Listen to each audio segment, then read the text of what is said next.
Sono Elena Bordignon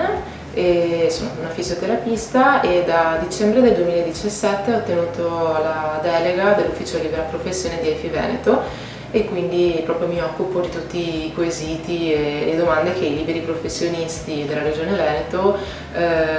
pongono al nostro ufficio e quindi ad AIFI. Il 4 maggio AIFI Veneto ha organizzato un convegno che si terrà a Padova proprio per parlare della libera professione. Infatti il titolo è Essere responsabilmente liberi professionisti, in cui andremo a sviscerare un po' le perplessità e gli approfondimenti che riguardano la libera professione, sia per chi ha uno studio privato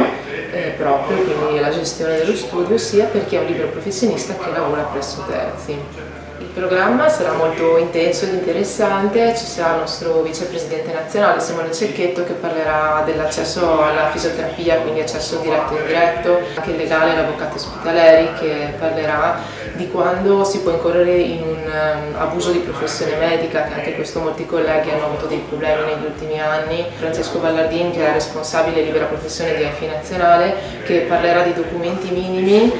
essenziali redatti da AIFI da tenere in studio proprio per una corretta gestione. Si parlerà anche del rischio clinico, di una corretta gestione dei dati, della privacy e di tanti altri argomenti. Ci sarà anche una tavola rotonda in cui si affronteranno diversi temi, anche le domande più frequenti che mi vengono poste come ufficio della libera professione, ma anche verrà dato spazio ai partecipanti di farci domande in modo che poi i vari esperti nei vari settori possano rispondere nel miglior modo possibile, in modo da chiarire tutti i dubbi e le perplessità che ci sono.